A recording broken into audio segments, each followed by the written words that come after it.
productiva, donde pudimos observar diferentes enfoques y acercamientos a la forma en la que tenemos que manejar los problemas ambientales y cómo desde la academia lo podemos solventar. Hoy nos acompaña una empresa Newbert que nos ha hecho un patrocinio parcial del evento. Entonces, el representante de la empresa quiere decir algunas palabras. Muy bien, primero que nada, muchas gracias a la doctora Sandra y a todos los participantes del comité organizador. Les agradecemos mucho la invitación de haber podido colaborar con ustedes en este muy buen evento que permite tanto vincular, generar más espacios para poder hablar de cómo la ciencia puede ayudar a resolver problemas, ¿no?, de los tiempos modernos, en especial lo del agua. En esta ocasión queremos presentar al doctor Jonathan, que es parte de UCI, allá en Guadalajara. Nos va a hablar acerca de la electroquímica. Obviamente ya quiero dejarle ese espacio para que pueda avanzar directamente y agradecemos mucho, ¿verdad?, este espacio. Así que, doctor, adelante.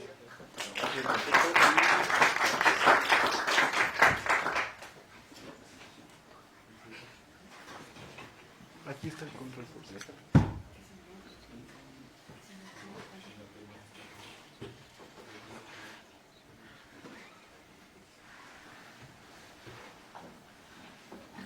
Sí, es de acá. Es de acá. Sí, está.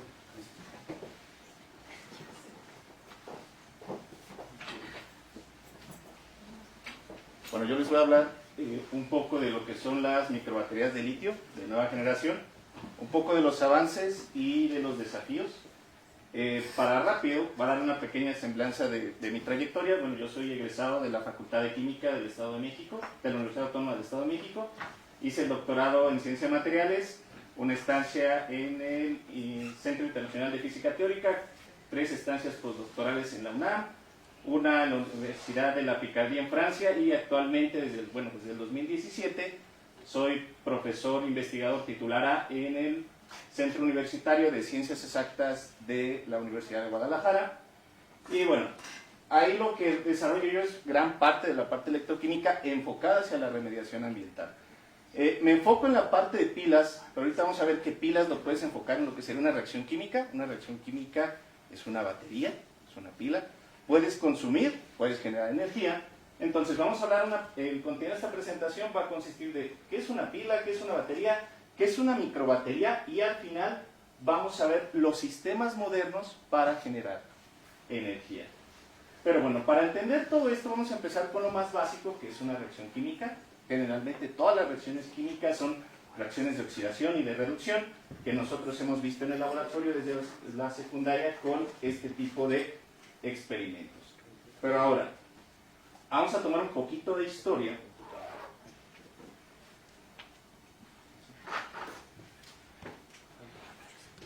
¿Puedes aventar?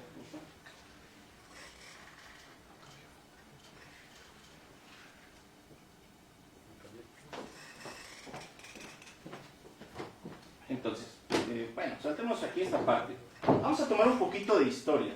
Cuando nosotros nos vamos a finales del siglo XVIII, si nos vamos a lo que eran los trabajos que hacía Galvani en ese entonces, no había potenciostatos, no había equipos para medir. Se pone cómo lo hacían. ¿Qué hizo Galvani? Pues tomó ancas de rana, ¿no? O sea, fue un experimento que revolucionó su entorno, ¿no? Entonces, cuando dices, bueno, no depende del equipo que tengas, sino del ingenio que imprimas, ¿cierto?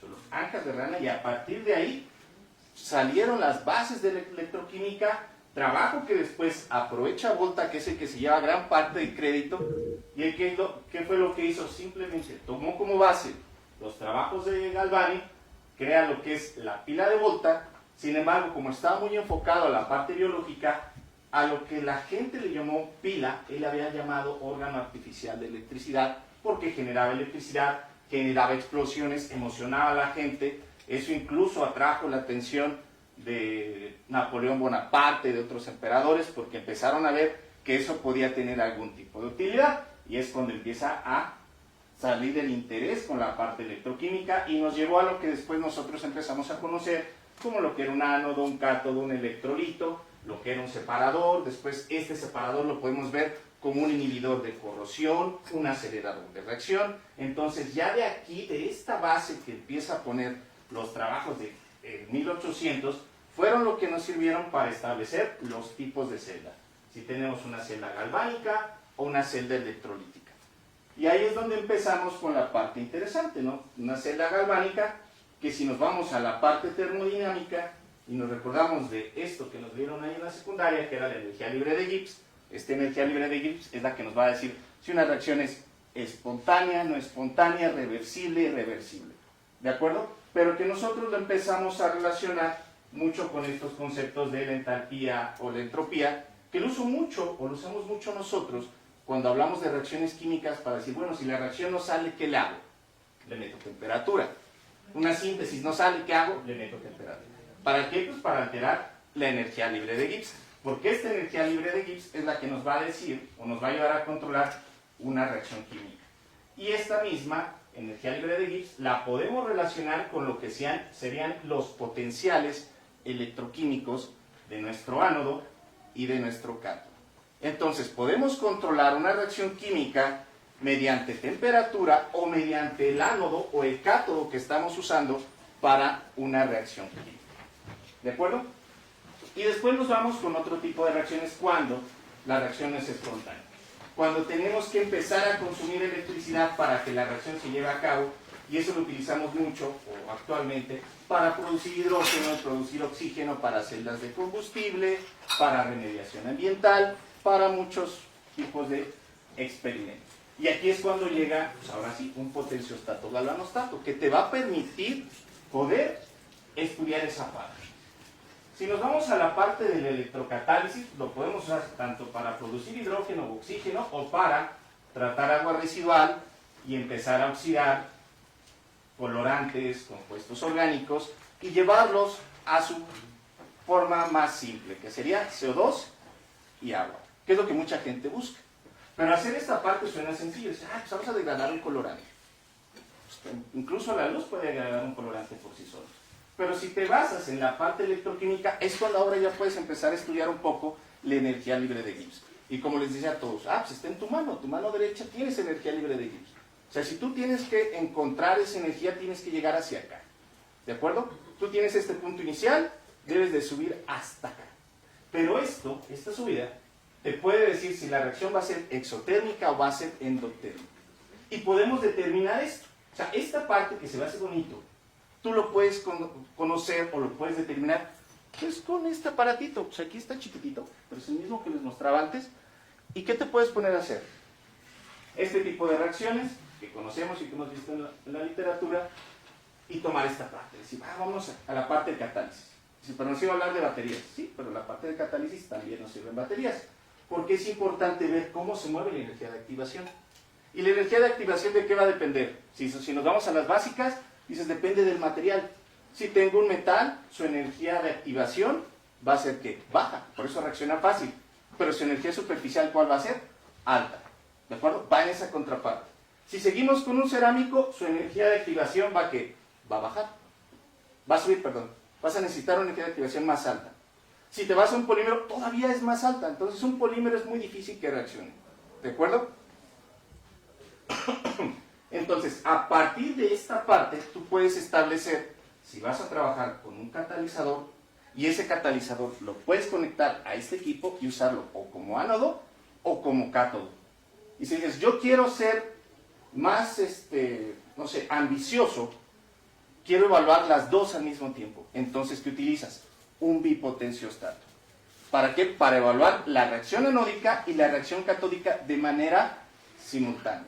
Si quieres trabajar en una configuración de media celda, como las que les enseñaba al inicio, ocupas un equipo como este. Y solamente evalúas una o evalúas la otra. ¿De acuerdo? Y puedes determinar esto. ¿Cómo vas a determinar la energía de activación? Este es un poco nada más para ver el concepto justo que les mencionaba, que aquí empieza, si ven su mano, regresemos nuevamente, aquí estás iniciando, aquí produces, y hacia acá abajo puedes ver si la reacción es reversible, porque queda que a la misma altura. Si dices, mi reacción quedó aquí, dices, puede ser reversible, porque puedo regresar de este punto a este punto. Pero si la reacción ya llegó hasta acá y estás liberando energía, dices, carajo, no solamente tengo una reacción, estoy liberando energía. Y ahora vamos a ver, ese calor, ¿para qué nos va a servir? Ahorita vamos a decir, bueno, ¿y por qué nos dice tanto si libero energía? El calor. Ahorita vamos a ver que el calor es una energía que pocas veces se aprovecha. Lo vemos desde los motores de combustión interna, las calderas, nuestro propio cuerpo que tiene calor y que pocas veces aprovechamos y que nos puede servir para remediación ambiental. Ahora, vamos a ver qué es lo que podemos hacer con el potenciostato. Si yo tengo el potenciostato, como les comentaba, hacemos una configuración de media celda, ánodo, cátodo, electrodo de referencia, electrolito y un termómetro para ir checando los cambios de temperatura, puedo hacer este tipo de gráficas de carga y descarga y lo que puedo determinar ahora es mi energía de activación. La que les había comentado es, entonces la remediación ambiental, ¿qué me va a decir? Pues necesito determinar primero su energía de activación. Ver si es alta, ver si es baja. ¿Y qué es lo que buscamos? Que sea baja. O sea, lo que quieres en una reacción química es que consumas la menor cantidad de energía. Que puedas aprovechar la energía que viene del sol, la energía eólica, la energía térmica, que vamos a ver ahorita y cómo la puedes aprovechar. Y tomemos nota, un efecto que pocas veces hemos escuchado, que es el efecto Seebeck, que ahorita vamos a ver. ¿Y ese efecto para qué nos va a servir? Entonces, vemos ahora esa ventaja que nos está dando el potenciostato, pero si regresamos ahora a la parte de pilas, si tomamos la parte de catálisis y le enfocamos a pilas, podemos ver que hay diferentes tipos de pilas, desde las pilas primarias, las baterías que conocemos en nuestro coche, las pilas de combustible donde ocupas hidrógeno, ocupas alcohol, cualquier compuesto donde lo estás consumiendo para generar energía, y llegamos a este otro, las microbaterías. Ahora, las microbaterías, ahorita vamos a ver cuándo surgen y por qué surgen. Si nos vamos a las pilas más básicas, que es las pilas primarias, bueno, estas pilas surgen igual a mediados del siglo XIX, pero han tenido diferentes cambios. Y hemos llegado a esta pila que es la más habitual, que son las pilas alcalinas, que sabemos, la mayoría, que son alcalinas, porque el electrolito es el que es alcalino, es el que va a controlar gran parte de la reacción. Hay pilas ácidas también, pero estas son las pilas que más habitualmente usamos y están hechas de una pasta donde incluye hidróxido de sodio o hidróxido de potasio. Y bueno, sin embargo, si nosotros hacemos un arreglo de un conjunto de pilas, llegamos a lo que conocemos como una batería. ¿Cuál es la que más ha destacado? Pues las que vemos en el coche, ¿no? Las de plomo, óxido de plomo, por su estabilidad, porque han sido eficientes hasta el momento, ¿no? O sea, mucha gente está casada con estas pilas, están muy bien, funcionan bien, pero si llegamos ahora a las pilas recargables que conocemos, que son las de litio, y que son pilas de litio, porque en este caso el electrolito va a ser ¿quién? Litio. Y las hemos visto mucho, ¿no? Y las hemos usado desde principios del año 2000, todos nuestros celulares, todos los dispositivos electrónicos, o incluso más para atrás, usaban pilas de litio. Pero ¿cuál era el problema? El tiempo. Tiempo de carga muy largo, ¿cierto? Si se acuerdan, en el 2000, ¿cuánto tenías que cargar tu celular? 5, 6 horas y apenas alcanzabas el 100%. ¿Cuánto te duraba la pila? 6 horas cuando mucho, ¿cierto? Duraba poco. Ahora, ¿qué hacemos con esas pilas? Pues las arrojabas al ambiente, ¿cierto? Las desechas. Y desechabas compuestos tóxicos, ¿cierto? Si el litio es uno de los compuestos más corrosivos que existen. Y había otro problema. ¿Cuál es el problema de que el litio sea el electrolito? El litio a 60, 80 grados se vuelve líquido, ¿cierto? Y es el material más corrosivo que existe. Y hubo muchos problemas por parte de diferentes empresas telefónicas, bueno, de celulares, donde las pilas explotaban, pero explotaban porque se calentaba el electrolito y hacía su desbarajuste, ¿no? ¿Y qué fue lo que se hizo? Pues hacer un diseño diferente. ¿Qué diseño? Vamos a hacerlo de película delgada. Vamos a hacer microbaterías, donde el electrolito, el ánodo y el cátodo sean películas delgadas. Entonces, como vas a trabajar con películas delgadas, si quieres empezar a estudiar eso, pues vas a enfocarte en la interfase. Entonces, nuevamente, ahora te vas con un potenciostato. Pero ahora ya no vas a trabajar como antes con la configuración de media celda para catálisis, donde trabajabas con corriente directa. Ahora vas a trabajar con corriente alterna, y con esta corriente alterna pues vas a enfocarte en todos los fenómenos que ocurren en la interfase, para evaluar cómo se comporta el ánodo, cómo se comporta el cátodo, cómo se comporta el electrolito, con las complicaciones que cada uno de estos componentes va a tener. Si nos vamos al ánodo, vas a decir, pues que el ánodo tiene ciertas complicaciones, tiene que ser estable, tiene que tener buena conductividad. El electrolito sólido, pues igual tiene que tener buena conductividad iónica. ¿Cómo lo vamos a estudiar? Pues con curvas de mediciones de impedancia electroquímica para poder extraer esa información. ¿De acuerdo? Porque lo podemos hacer con un multímetro. Estamos hablando de película delgada. El multímetro te va a meter errores de contacto, entonces los datos que puedas extraer no van a ser tan confiables. ¿De acuerdo? Y es cuando dices, bueno, pues vamos a empezar a determinar o a medir los componentes y cada uno de los valores que cada componente de esa microbatería pueda tener. Las mediciones de espectroscopía de impedancia nos van a ser bastante útiles porque nos van a poder permitir estudiar toda esa celda o toda esa pila y cada uno de sus componentes de manera separada. ¿De acuerdo? Esa es una gran ventaja de las mediciones de espectroscopía de impedancia. Ahora, tú puedes empezarte a enfocar quizás solamente en el ánodo, quizás hacer un estudio en función si el material está nanoestructurado, si esa película delgada tiene cierta porosidad, y empiezas a evaluar cada uno de los componentes y cada uno de los procesos. Y te va a dar un gráfico como el que se encuentra ahí. Y dices, ok, ahí todo se ve bonito. Pero tú todavía puedes complicarlo más. Hemos visto ahora que las microbaterías, ahora puedes aumentar su densidad de carga, su potencial de carga, si ahora haces un diseño en 3D, en 2D. ¿De acuerdo? Esto te ayuda todavía a que la capacidad de almacenamiento y la velocidad de carga, en el caso de la velocidad de carga, disminuya. Que tú en media hora, en una hora, puedes tener una carga completa porque tienes una configuración en 3D. ¿De acuerdo? Y te evitas el problema que habíamos mencionado de litio. Y evitas estar contaminando con pilas que empiezas a desechar de manera cotidiana. ¿De acuerdo? Esta es una estructura muy general de lo que sería una microbatería. Generalmente tienes un sustrato, una película delgada que funciona como cátodo, una película delgada que funciona como ánodo y una película delgada que funciona como electrolito.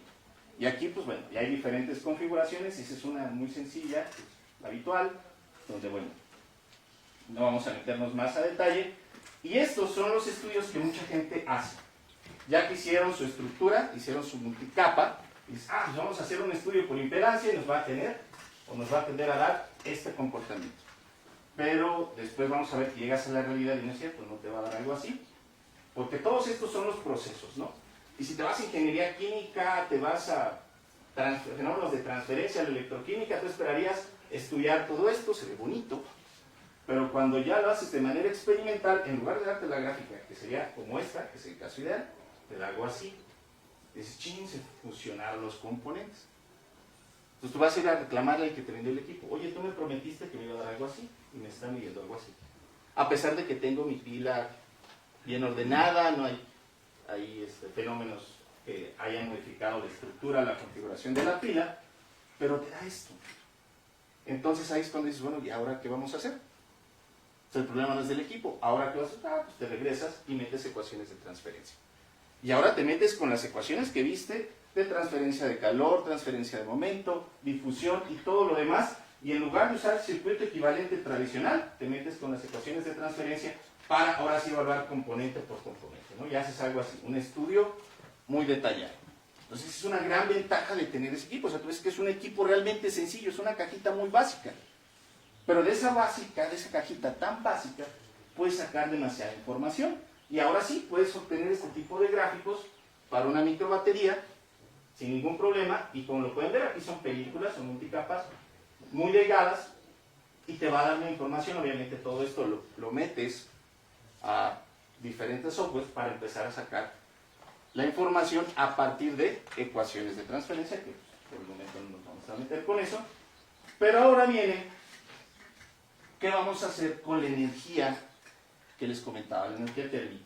Dices, bueno, pues tenemos este tipo de configuraciones y existen técnicas como el ALD o el depósito atómico, esas películas extremadamente delgadas, y puedes hacer este tipo de arreglos, estas configuraciones. Tomas la misma microbatería en 3D y ahora le agregas un cuarto componente, un generador termoeléctrico. ¿De acuerdo? Ahora, ese generador termoeléctrico, ¿qué propiedad va a tener? Pues vas a hacer una película delgada de dos componentes donde tenga diferencias de potencial suficientes para que generes un flujo de corriente. Y entonces ahora sí aprovechas la energía térmica. Tienes esto, que es lo que se espera, ¿no? Dices, pues ahora voy a colocar mi pila y la voy a colocar en la piel o pegar al cuerpo. ¿Para qué? Pues para aprovechar la energía térmica del cuerpo, y es cuando empiezas a ver que tu cuerpo tiene una temperatura promedio de 37 grados, te genera un voltaje de 5.3 milivolts. Pero si esto mismo lo aprovechas para un proceso donde tengas una caldera, puedes aprovechar temperaturas más altas para que esta temperatura que llevas en un tubo de una caldera o en cualquier otro proceso químico, pues no lo desaproveches y te genera un cierto voltaje, y ahora sí puedes hacer el mismo estudio utilizando el potenciostato y ver cómo cambia sus propiedades eléctricas con esas variaciones de temperatura. ¿De acuerdo? Y dirán, eso suena bien futurista. Yo también cuando lo leí, suena bien extraño. Pero si nos vamos a la literatura, o si somos muy afectos de Amazon, de esas páginas de ventas, podemos encontrar estos dos relojes, ¿de acuerdo? Que son comerciales, que funcionan con generadores termoeléctricos. Pero obviamente esos generadores termoeléctricos están conectados a una microbatería de litio, donde estos, si tú los pegas a la piel, pues empieza a trabajar el reloj, te los despegas y deja de funcionar. ¿De acuerdo? Entonces, bueno, eso no está nada. ¿De acuerdo? Esto nos da ahora la oportunidad de ver que la energía térmica la podemos usar para generar un movimiento de un reloj, pero esa misma energía eléctrica la podemos usar para lo que hablamos al inicio, una reacción química, donde podamos degradar colorantes o podamos hacer algún otro proceso de nuestro interés donde requiramos energía. ¿De acuerdo? ¿Y eso con qué lo vamos a medir? Pues simplemente con el potenciostato, ¿no? No ocupamos más tecnología. Quizá para las técnicas de síntesis sí dirá, pues un proceso de ALD.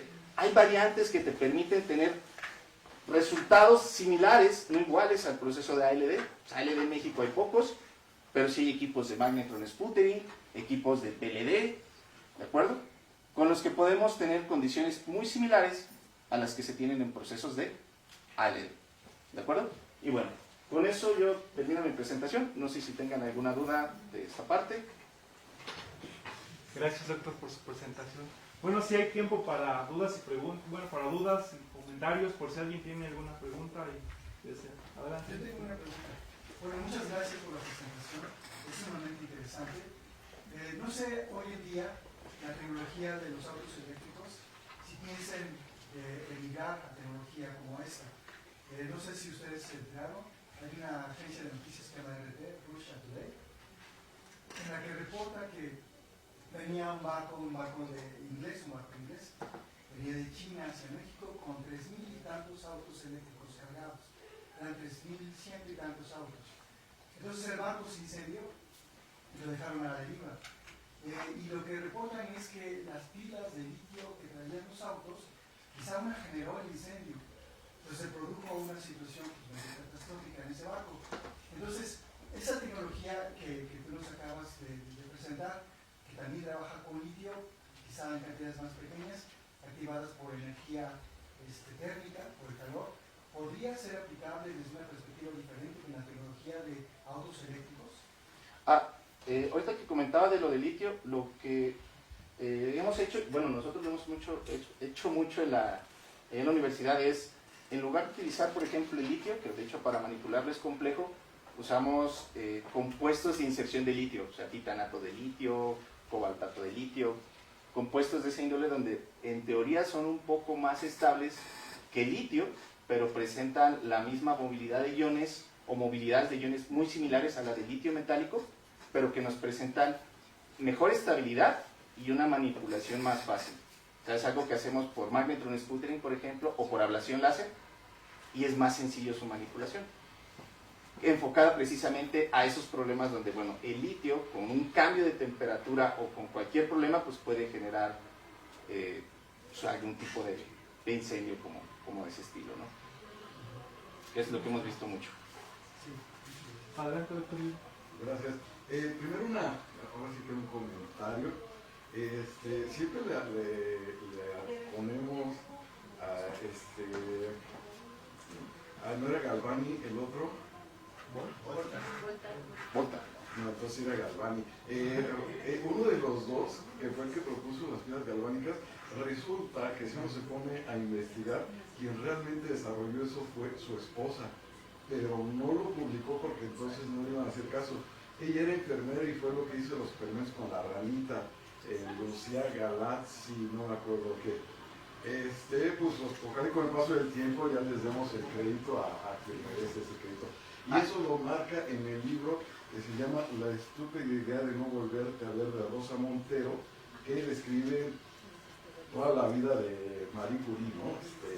De todo lo que tuvo que aguantar para ganar los 2 premios Nobel.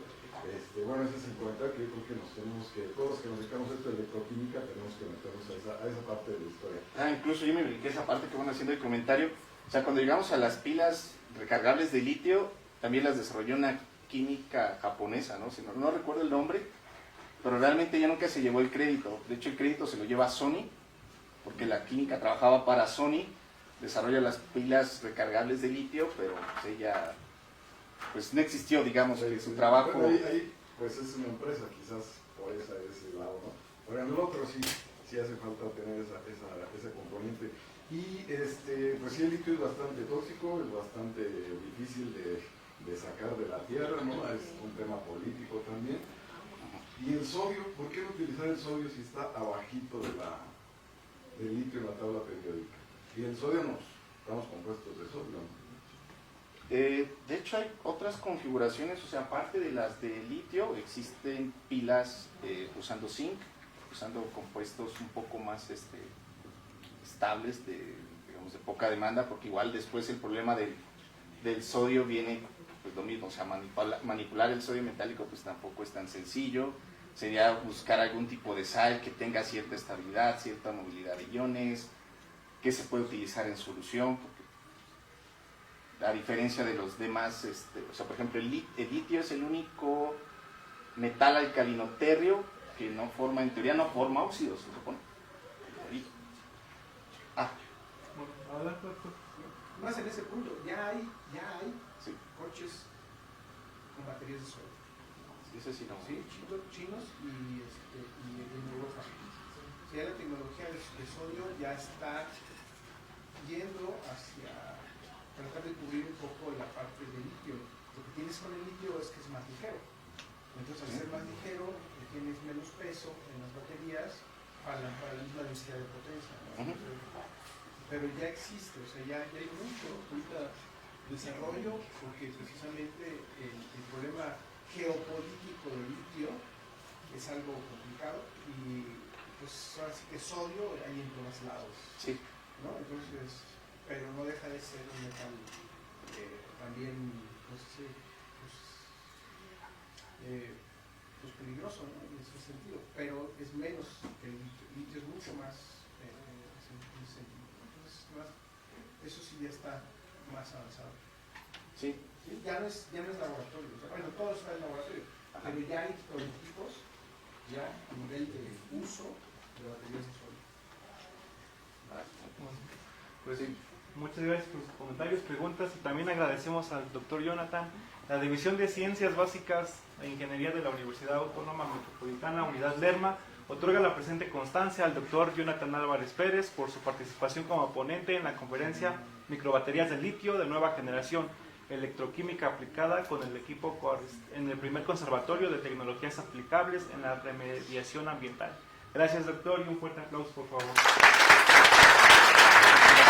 Esto es para hacer una taza, una memoria, sí. Pequeño presente. Gracias. No, gracias.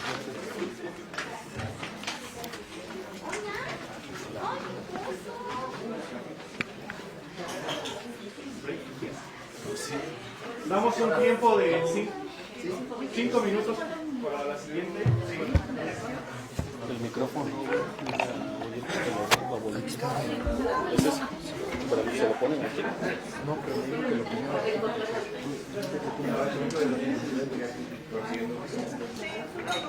Acá tenemos estas.